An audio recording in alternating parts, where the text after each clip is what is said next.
After practicing for 28 years, I kept noticing similar patterns in people that would show up. And they would call it, I feel old, I don't move anymore, I can't walk the same anymore. They looked old, and it wasn't about being old. So I use the word structural aging, and because it's about what happens to our structure that creates a feeling of aging or a look of aging. It has nothing to do with how old you are.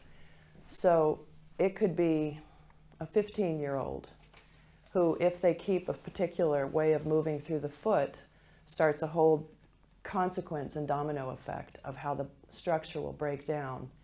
And by the time they're 30, they feel old, they look old. So I call that structural aging.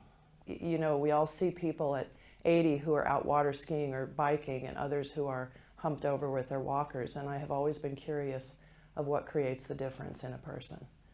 And there are very specific things, particularly in the feet and the legs, that start this process. So people kind of forget about their feet. So there's a whole part of the 10 series and also in my work on structural aging that gets the foot working, which changes the whole way a person moves. You don't want to be the shuffling old man or old lady. And it's the hump and the feet kind of shuffling.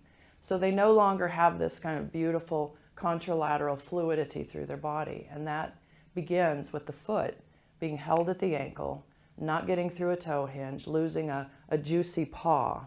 So it's kind of like they pick up their feet and plant it without any real beautiful movement through this foot that has all these joints and capable of adapting to the ground. Of course, our shoes influence that. So shoes that don't let the foot actually respond to the ground, arches that don't get built because they don't get used. So many times, really starting at about 50, I'll see toes that don't bend, ankles that don't bend, feet that don't move. So that starts the whole shuffle. Rolfing Veneto. Diamo forma al tuo benessere.